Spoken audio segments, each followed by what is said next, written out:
Nous aborderons le thème de la diaspora africaine présente en France, pour qui et pourquoi elle votera en 2022 lors de l'élection présidentielle qui se tiendra à partir du mois de mai ou d'avril, si je ne me trompe pas. Alors, monsieur, sans plus tarder, nous allons rentrer tout de suite dans le débat et je vous pose. C'est le mois de mars, hein? C'est le mois de mars, s'il te plaît. Merci beaucoup pour le rectificatif. Donc, ça sera au mois de mars en 2022. La diaspora africaine qui va voter l'année prochaine, qui sont des binationaux. La question qui se pose, c'est est-ce que les binationaux, quand ils votent, ils ont un vote parce qu'ils forment un lobby ou ils votent en groupuscule de manière communautaire?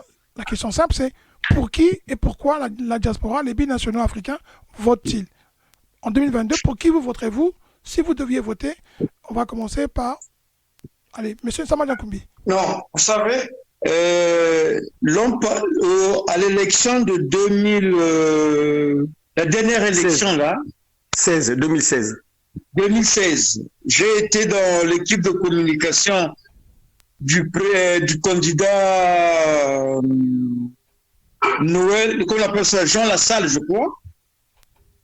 Mais j'en garde vraiment pas de bonnes idées, hein. Pas un bon souvenir. Pas de bons souvenirs. Nos amis, ils viennent vous draguer, mais quand vous-même, vous n'arrivez pas à peser sur l'échiquier, on va faire comprendre, et au jour d'aujourd'hui, même les binationaux ne comprennent pas. Or, ils ne savent, pourtant, ils se rendent bien compte qu'ils pèsent, aussi minime qu'ils puissent être, les binationaux n'ont pas le même volume qu'aujourd'hui, il y a 20 ans, qu'il y a 30 ans. À l'époque, même déjà en 1981, le président élu François Mitterrand avait dû faire une mesure exceptionnelle où le lendemain, on devait remettre les papiers à tous les étrangers. Et ce qui est regrettable, c'est que nous ne savons pas ce que nous pesons. Là, il y a le président Macron qui a joué sa carte au niveau de Montpellier, je crois. Mais les événements qui viennent d'organiser sur la paix semblent aller en contradiction avec ce qui a été dit au niveau de Montpellier. Et tout le monde est en train de draguer. Je me dis, laissons les choses se faire. Le tableau va devenir plus précis vers le début de l'année prochaine. Merci. D'accord. Moi, je vais poser la question autrement. Pourquoi les binationaux africains ne forment pas, comme les autres communautés, un lobby pour peser sur l'élection, sur les candidats, pour que quand eux, ils votent, leur vote pèse à la fois dans le pays où ils habitent, mais pèse aussi pour leur pays d'origine, les pays africains d'origine, les pays d'où ils viennent d'Afrique. Monsieur Mawel, s'il vous plaît, par exemple. Oui, alors, je veux bien répondre à votre question, mais sous l'angle que vous donnez.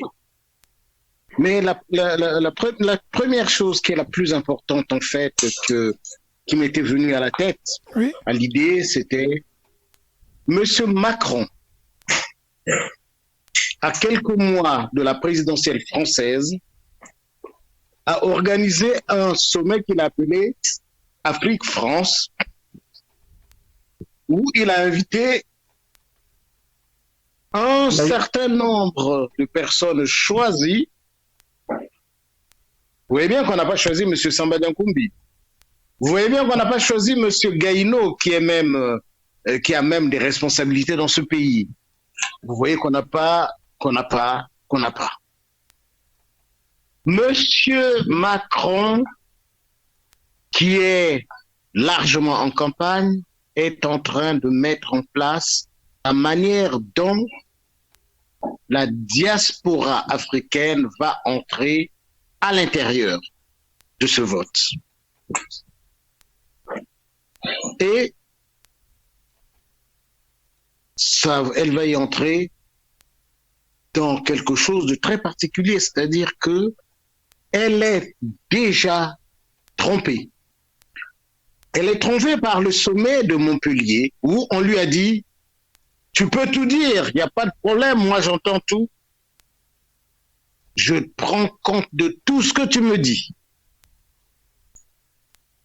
Évidemment, nous avons vu les uns et les autres, dans leur grande joie, nous dire « Vous voyez, il suffisait.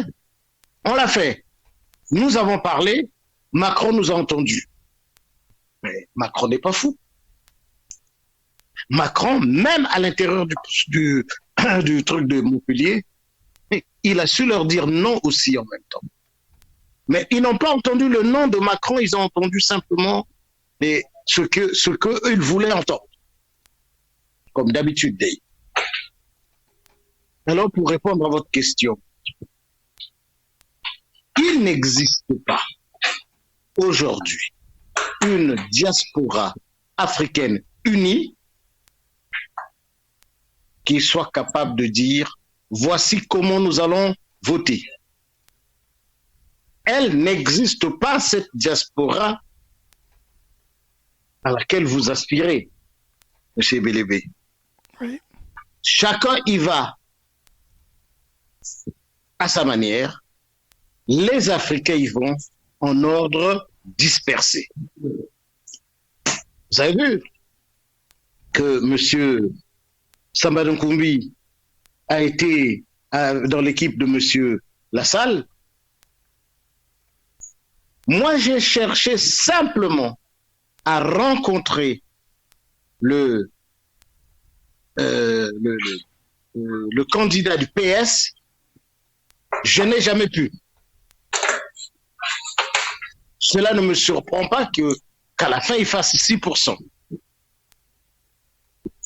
Peut-être que les Africains auraient pu lui donner 1% pour passer à 7%. J'exagère, c'est une blague. Mais ils sont tous comme ça. Le monsieur Mélenchon, ce n'est pas lui que j'ai vu. Ce n'est pas son équipe que j'ai vue. C'est quelqu'un plus loin.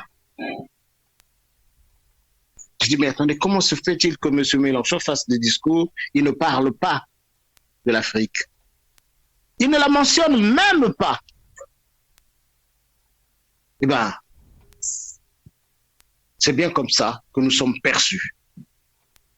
Et les Africains ont bien compris que c'est comme ça qu'ils sont perçus. On a vu des Congolais de Brazzaville se mettre derrière des gens du Front National.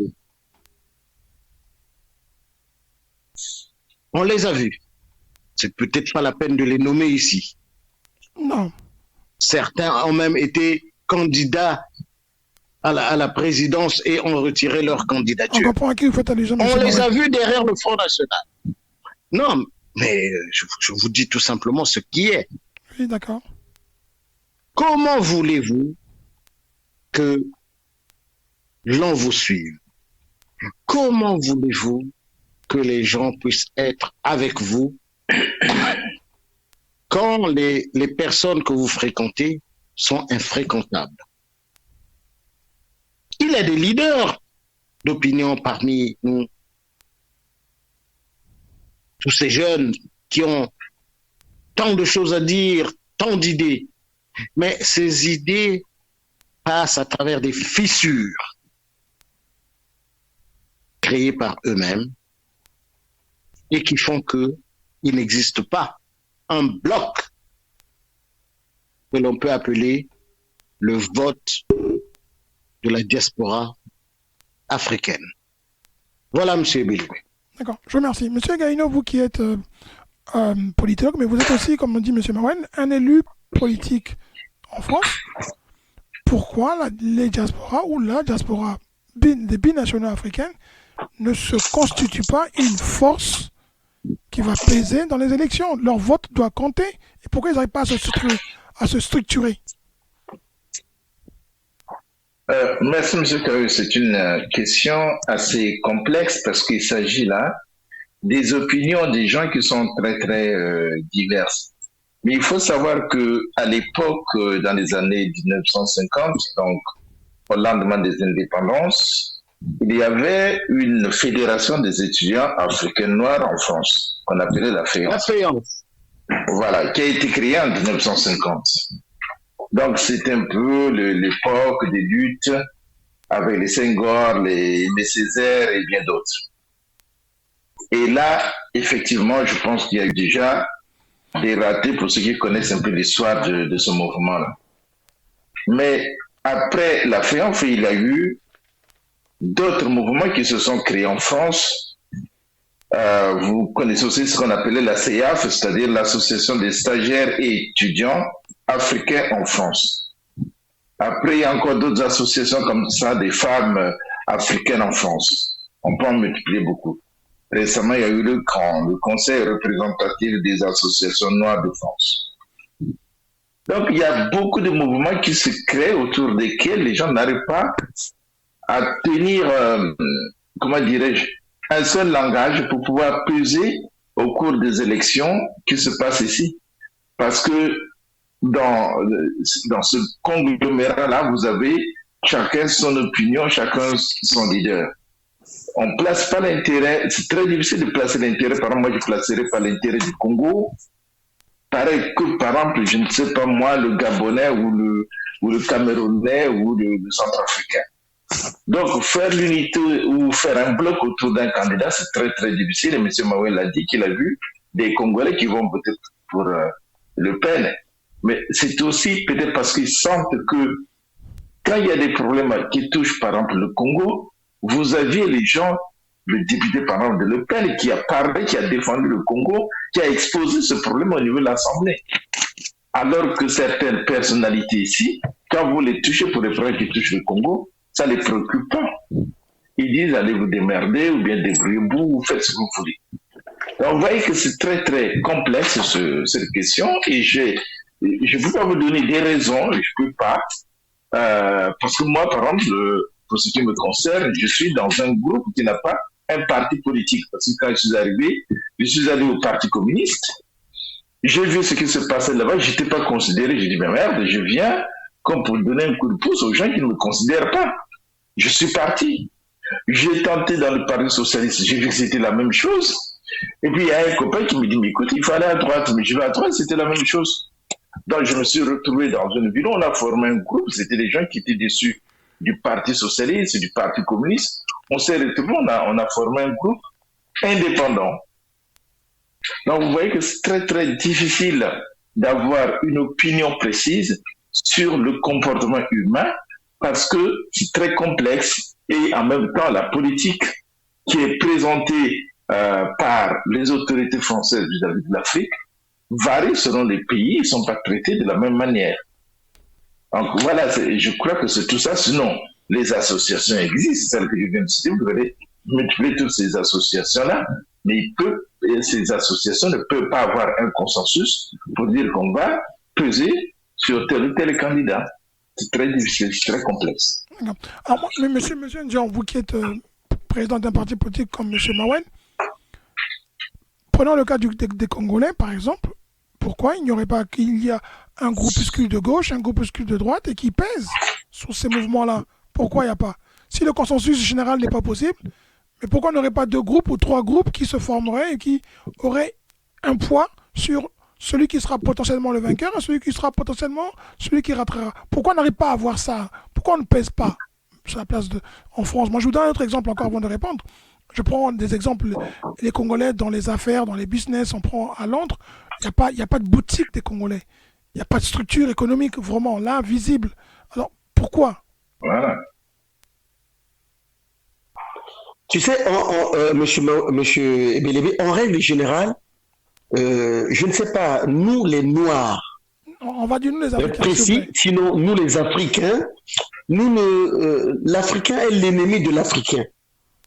Les Africains ne sont pas unis. Les Africains ne constituent pas une couche homogène. Déjà, l'Afrique en tant que telle, on vous donne 2 concepts. On vous dit il y a l'Afrique subsaharienne, dont les Noirs, et l'Afrique maghrébine. Donc, cette dichotomie crée déjà le manque d'homogénéité. Et si sur le plan social, sur le plan des affaires, quand vous le dites, il n'y a pas unanimité, à plus forte raison sur le plan politique.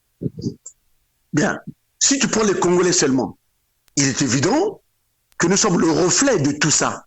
Chaque Congolais appartient à une famille politique donnée, que ce soit une famille, d'autres sont de la famille politique de droite, d'autres sont de gauche, d'autres sont de centre, etc. Eh bien, l'Afrique maghrébine, c'est la même chose. Donc, il est très difficile, malgré les efforts qui sont faits par les uns et les autres, de s'organiser autour des associations, de s'organiser autour des ONG. Depuis les années 50, comme l'a si bien rappelé mon frère Gaïno, avec toutes les associations pour défendre les intérêts des Noirs, les intérêts des Africains, depuis 1950 jusqu'à aujourd'hui, malgré ces efforts-là, aujourd'hui nous avons le camp qui est là, nous ne votons pas toujours dans la même direction. Ce qui fait que son Excellence Emmanuel Macron le sait, ce constat que nous faisons, et il a fait ces deux sommets que nous avons vus, là, les tout derniers, là, avant d'arriver à mars prochain. D'abord, le sommet de Montpellier a un fond qui est tout à fait machiavélique, divisé pour régner. Je fais un sommet d'abord avec les jeunes, avec, je l'ai choisi moi-même avec mes propres critères. Je serai le seul chef d'État et je vais écouter tout ce que les jeunes de l'Afrique vont me dire. Et après, je vais bien les diviser là. Et d'abord, je les divise. Ensuite, je les oppose avec leurs grands frères, avec leurs responsables politiques. Deuxièmement, je vais mettre en place un autre sommet. Cette fois-ci, on va parler de la paix. Je vais appeler tous les chefs d'État. Il n'y aura pas de jeunes dedans. Il n'y aura que les chefs d'État. Et je vais aussi bien les diviser. Donc, voilà une confrontation qui est faite. Ça, c'est pour préparer le terrain de 2022. Et nous avons le phénomène qui est là. On y arrivera peut-être. d'Éric Zemmour, qui va bien le servir pour sa réélection future en 2022. Parce que je vous dis, et on pourra faire un débat là-dessus, Éric Zemmour, ce phénomène Éric Zemmour est là pour préparer le lit, la réélection de M. Emmanuel Macron, parce que jamais de la vie, de la même manière que lui-même Éric Zemmour le dit, Marine Le Pen ne pourra jamais être présidente de la France, mais lui aussi, jamais de la vie, il pourrait être président de la République française, même s'il arrive au deuxième tour. Emmanuel Macron va toujours gagner. Donc, pour revenir à nos moutons, nous, la diaspora africaine, M. Ebelebe, oui, nous ne constituons pas un poids électoral, parce que nous ne sommes pas unis, bien sûr. Le jour où nous serons unis, eh bien, nous allons constituer un poids électoral. À ce moment-là, nous pourrons peser. Maintenant, pour chuter, je dis ceci. Si vous voyez toute la rhétorique, tous les discours des hommes politiques français, de la gauche comme de la droite, ils ménagent toujours les diasporas qui sont d'origine musulmane, on va dire ça comme ça. Les musulmans, ils les ménagent toujours. Pourquoi? Ben pour la simple raison, parce qu'ils savent que les musulmans sont très nombreux, plus de 4 millions je pense, et ils constituent un poids électoral très important. Donc si tu les touches, attention à cet électorat, attention au vote. Et vous allez voir, au fur et à mesure que nous allons...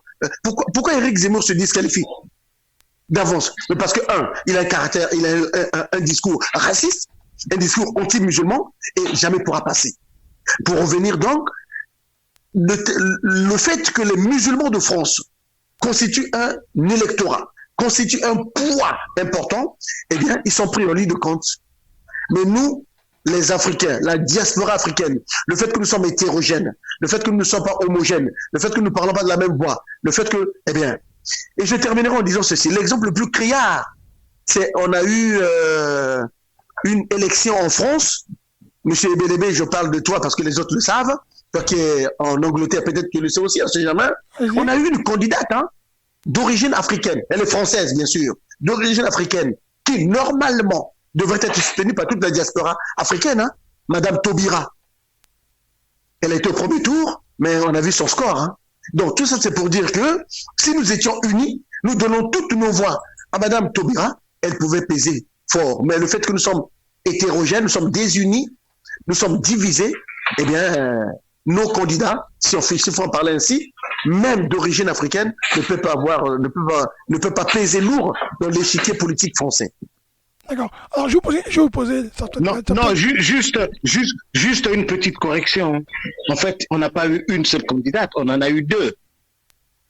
Ah oui, il y a Christiane Taubira Oui. et Ségolène Royal, la Sénégalaise. Tout à fait. On va dire ça comme ça. Mais au moins, elle est arrivée au deuxième tour, Mawel. Elle est arrivée jusqu'au deuxième tour, battue par Sarkozy. Au moins au deuxième tour. Non, moi, ce qui m'importe, c'est qu'elle est sénégalaise. D'accord. C'est ça qui est important pour moi. Est-ce qu'elle se reconnaît sénégalaise? On ne sait pas trop. Elle est née au Sénégal, elle n'est pas sénégalaise. Non, Et si on applique le droit du sol, elle est sénégalaise. Si on applique le droit du sol, on va dire qu'elle est française parce que ses parents sont des Français. Mais le droit du sol, oui, mais elle est... le Sénégal applique le droit du sol, donc elle est sénégalaise. Elle est Et de toute sénégalaise, façon, voilà. elle-même, elle n'arrête pas de rappeler que son lien avec le Sénégal est très fort. Tout à fait. De toute façon, tous nos enfants qui sont nés ici en France, nous tous là, qui parlons là, tous nos enfants qui sont nés en France, par rapport au droit du sol qui existe ici, ils sont tous des Français dès lors qu'ils ont 12 ans, 13 ans. D'accord. Mais je vais vous poser une question pour terminer. Monsieur Diop, vous semblez être pessimiste. Monsieur Gaïno, pessimiste. Monsieur Mawel et monsieur On est réaliste, on est réaliste. Non, vous dites ceci, vous dites réaliste, mais quand on parle en comparaison, je fais un parallèle. Hein. Quand vous dites à la famille Bopaka d'aller à la cour au Congo, de prendre un avocat, vous êtes très optimiste. Et là, sur la France, sur les Africains, les binationaux, vous dites on est réaliste. Alors que vous dites, le mot que je retiens, il faut oser. Pourquoi vous n'osez pas vous structurer? Pourquoi vous n'osez pas constituer cette force qui, économiquement, elle pèse, elle travaille, paie les impôts en France, contribue à l'économie française? Ce sont des consommateurs. Tout à fait. D'accord? Peut-être qu'il manque quelqu'un qui va structurer tout ça. Peut-être qu'il manque un leader, simplement. Quelqu'un qui va vraiment être capable de fédérer tous ces gens-là. Toute cette diaspora qui peut-être qui ne cherche que ça. Mais tu sais, mon frère bien-aimé. Oui. Allez-y, Gaïno. Non, je voulais tout simplement dire, comparaison n'est pas raison. Le cas de la famille Boubacar est très différent de ce dont nous parlons, c'est-à-dire que concernant les élections et notre poids. D'abord, déjà, il faut savoir qu'économiquement, nous ne pesons pas beaucoup en France. Hein. Quand vous voyez le petit commerce, il est détenu plutôt par les Maghrébins que par les Africains noirs. C'est vrai qu'il n'y a pas de statistique pour pouvoir l'affirmer, M. Gaïno, quand on sait que les Africains arrivent à transférer. Les Africains transfèrent près de 4 milliards de... Non, je ne parle pas de transfert. Je dis non, mais je veux dire par là quand même qu'il n'y a pas de statistique. Ici en France, non? Il n'y a pas de statistique. Si, ça existe. Si tu vas sur ton ordi, tu tapes Google, tu vas voir que économiquement, c'est comme ça. J'ai participé même à des conférences là-dessus. Effectivement, ce sont les Maghrébins qui pèsent beaucoup sur l'économie française au niveau. Si tu regardes le continent, maintenant, tu as les Asiatiques qui sont en train de pénétrer. Ça, tu peux vérifier ça. Je le dis. Ça, c'est vrai. Ce que tu dis est vrai. Ce que tu dis est vrai, c'est vrai. Voilà. Les Noirs viennent en troisième, enfin, les Africains du voilà, donc quand déjà, il y a ce volet-là qui manque. Et puis, deuxièmement. Je note que vous deux encore, vous acceptez la division de l'Afrique en deux. Bon, mais là, c'est pas la division. Non, mais quand vous dites l'Afrique, c'est vous qui dites ça encore. Parce que c'est vous qui avez dit qu'on arrivait à diviser, Macron divisé, et vous-même, vous le faites encore en disant qu'il y a l'Afrique maghrébine et l'Afrique noire subsaharienne. Mais ça, c'est mais l'Afrique subsaharienne n'englobe pas l'Afrique du Sud non plus. Ou l'Afrique orientale. Oui, mais d'accord. Mais enfin. Allez-y. Excusez-moi de vous interrompre. C'est pas nous qui avons divisé l'Afrique, elle est divisée comme ça. Non, on ne peut pas l'accepter, on ne doit pas l'accepter. Ce sont des grands blocs, qu'on a mis en place. Bon, je ne saurais pas les raisons pour lesquelles, sinon on peut aussi s'attarder là-dessus sur les raisons de la division de l'Afrique. Allez-y. Mais là, ce n'est pas la question. Mais la question, c'est tout simplement que au niveau politique, il y a divergence d'opinion. Il est très difficile aujourd'hui, même que ce soit au pays, partout dans le monde entier, d'avoir une opinion unique sur une personnalité unique. C'est pas possible. Donc, pour moi, l'idée de peser... Pardon? C'est pas la question. La question, c'est de former des blocs qui peuvent soutenir le Parti socialiste ou le Parti ou le parti de gauche ou de droite. C'est pas de soutenir une personne. C'est d'être capable Mais tu ne peux pas unir Mais tout le ça monde. revient au même, parce que moi je me suis. D'accord, allez-y. Pardon, mais ça revient au même. Supporter ou soutenir un candidat du Parti socialiste ou un candidat de droite ou un candidat d'extrême droite, je ne sais pas moi. Et pourquoi les Noirs d'Amérique arrivent à le faire? Pourquoi les Noirs américains arrivent à le faire? Pourquoi la communauté que l'on présente tout le temps? Je veux juste finir. Pourquoi la communauté juive, qui est toujours un exemple, arrive à le faire? Pourquoi même les Maghrébins, comme vous dites, arrivent à le faire? Pourquoi ils pèsent? Pourquoi ils pèsent seulement? Pourquoi les autres communautés le font? La structure sociologique américaine n'est pas identique à la structure sociologique française. Là-bas, il n'y a que deux partis, deux gros blocs. Vous avez d'une part les républicains et d'autre part, vous avez les démocrates. Donc, le problème ne se pose même pas. Donc, voilà. les conditions de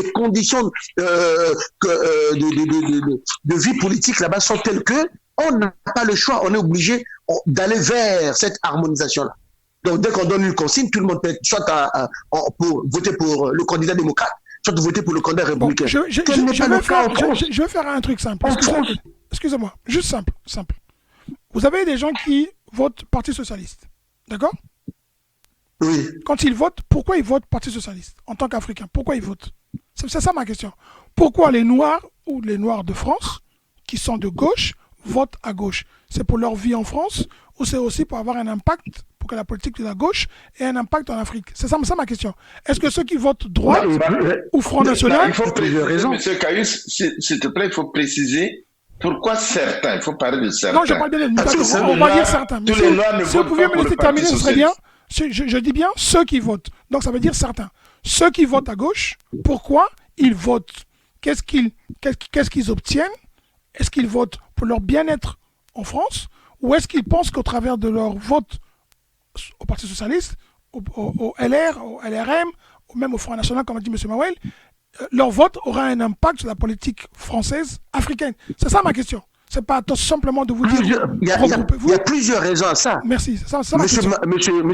Monsieur Caius, il y a plusieurs raisons à ça. Les raisons d'une vote sont nombreuses. Hein. Elles ne sont pas singulières. Hein. Les raisons d'un vote. Je comprends. Elles Nous, on parle de l'Afrique. L'impact sur l'Afrique. Est-ce qu'ils en sont conscients ou pas?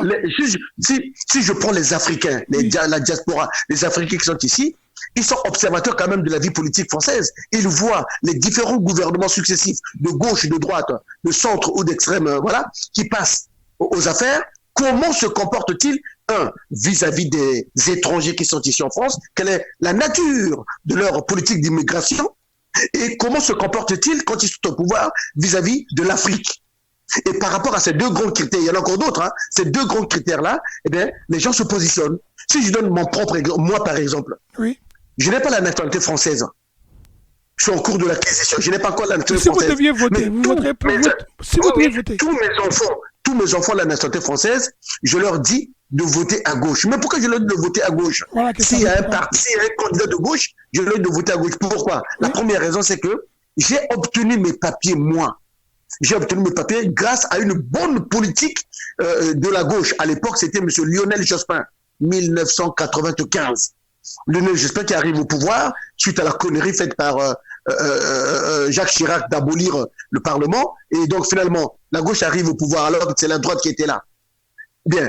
Et il a mis en place une politique où il a permis la régularisation massive de tous les sans-papiers, comme qui dirait, de tous ceux qui habitaient en France depuis plus de 5 ans, qui bossaient ou qui ne bossaient pas, qui avaient des enfants mais qui n'avaient pas des enfants. Mais dès lors que tu peux justifier que tu habites en France depuis 5 ans, donc tu contribues directement ou indirectement au développement social et on vous donne des papiers.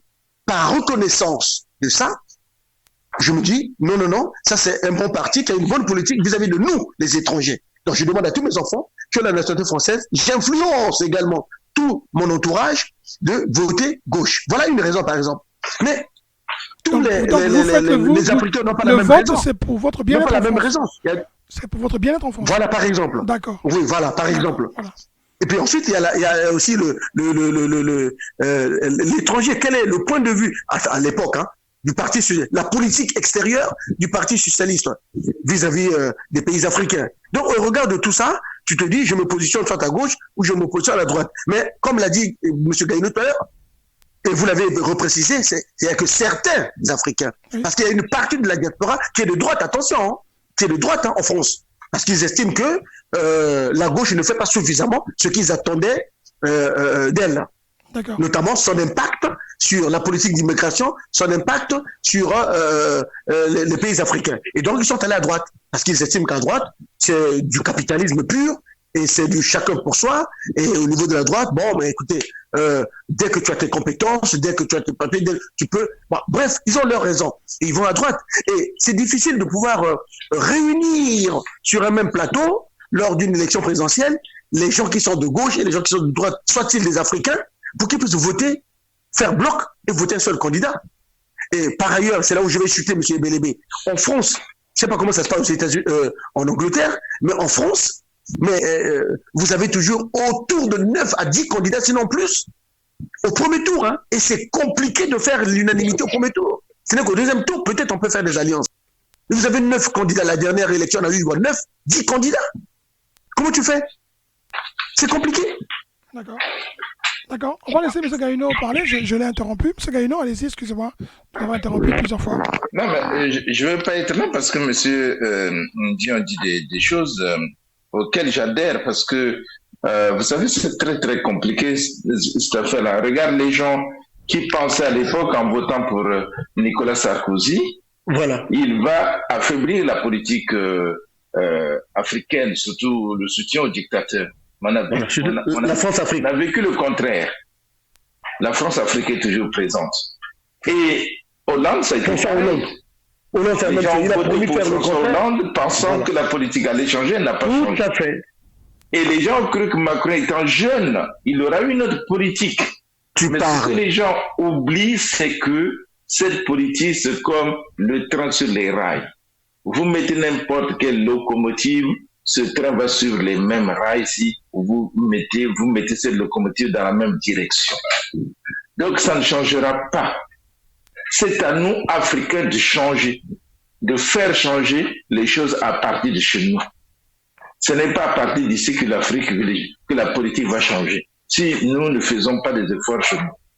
Donc pour moi, je crois qu'à dire que nous devons peser sur tel ou tel candidat, c'est très complexe parce que je venais de le dire là, que j'ai vu les hommes de l'extrême droite défendre, aller accuser les dictateurs, critiquer ce qui se fait avec les pays africains, le pillage des richesses, le fait qu'on laisse les gens mourir dans la Méditerranée parce qu'on soutient les dictateurs et qu'on pille toutes les richesses, alors que la transformation qui devrait se faire sur place ne se fait pas.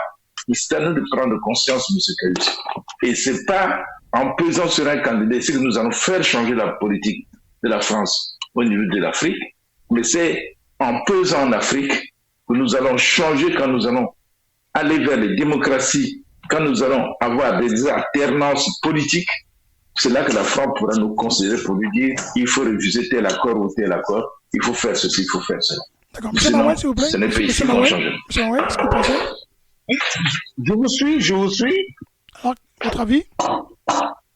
Je vous suis. Écoutez, nous sommes dans quelque chose qui est assez particulier, surtout que nous sommes dans cet Occident qui brandit comme bannière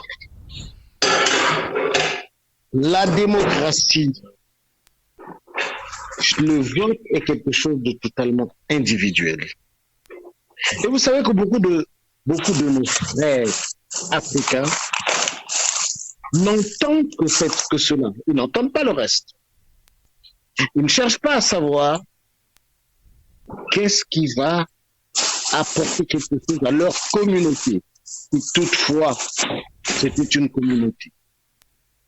Car voyez-vous, nous ne formons même pas encore une communauté, nous autres Africains, ici en France. Même les Congolais ne forment pas une communauté en tant que telle. Ils n'ont pas des lieux de rencontre. Non, c'est Ils n'ont pas. Ah ouais, non, mais c'est ça. Ils ne sont pas une communauté. Et comme ils ne sont pas une communauté, cela pose un problème. Alors vous allez me dire, mais oui, mais ils ont la communauté des sapeurs, oui, ce n'est qu'une partie des Congolais.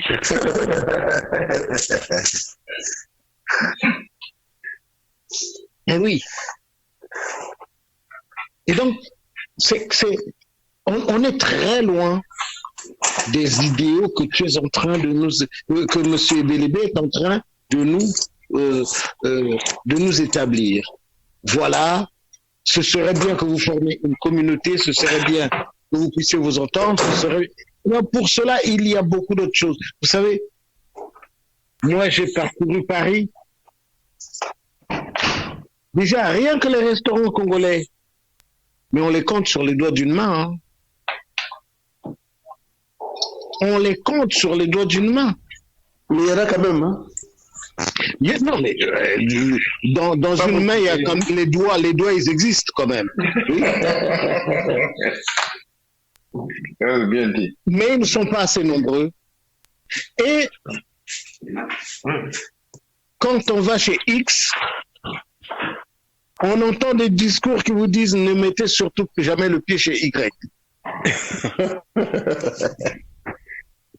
Ce sont des critères de division.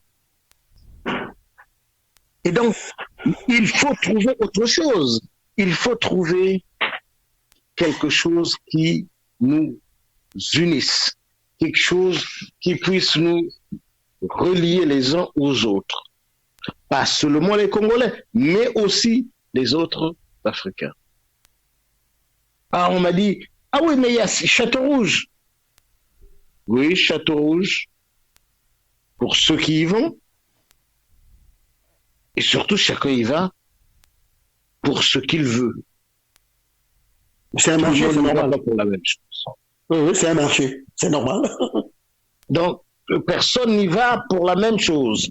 Oui, c'est normal. Ah, il y a les Safou, oui, mais les Safou réunissent les Camerounais producteurs et les Congolais consommateurs. Bon, d'accord, ok, mais ce n'est toujours pas suffisant.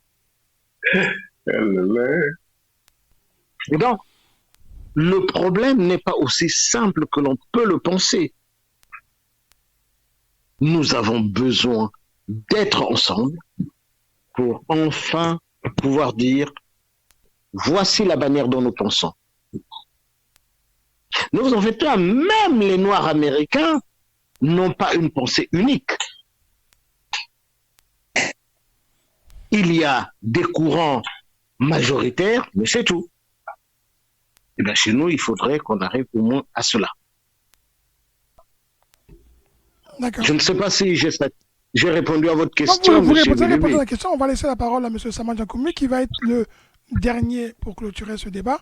Et j'espère que chacun de vous pourra conclure en 1 minute. M. Sama Djakoumi, la réponse et puis en même temps votre conclusion. Vous commencez et puis les autres vont conclure. Non, moi je m'aligne sur la position des uns et des autres. Et votre conclusion sera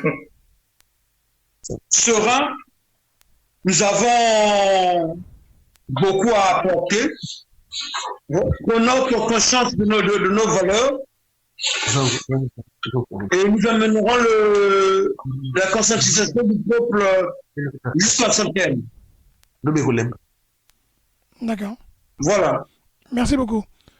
Monsieur Mawel et puis Monsieur Gaïno et Monsieur Ndjan clôturera aujourd'hui. Oui, on va dire au revoir à nos auditeurs, mais je voudrais quand même qu'on ait une petite pensée pour ceux-là qui se trouvent au Congo, parce que ce qui s'y passe est assez grave. Nous avons évoqué le cas de Monsieur Bopaka Peinture, mais voyez-vous, la densité des nouvelles que je reçois est telle que je me dis qu'il y a quand même un problème au Congo. Dans les discussions d'avant, on avait dit qu'il y avait une hécatombe. Oui, effectivement, il y a une hécatombe. Mais c'est une hécatombe de fin de cycle. Auquel cas, on dirait c'est normal, non? Alors, du côté de Mouyonzi, c'est un colonel qui est décédé. Peut-être même 2 ou 3, si si je me fie à ce que je vois, nous avons eu un jeune qui est mort à l'aéroport avant son embarquement. Celui qui devait prendre Ethiopian Airlines. Celui qui devait prendre Ethiopian Airlines. Suite à un AVC, c'est ça? AVC. Un jeune prêtre de ma paroisse. C'est le même? Non, c'est bien celui Ethiopian, c'est bien celui-là.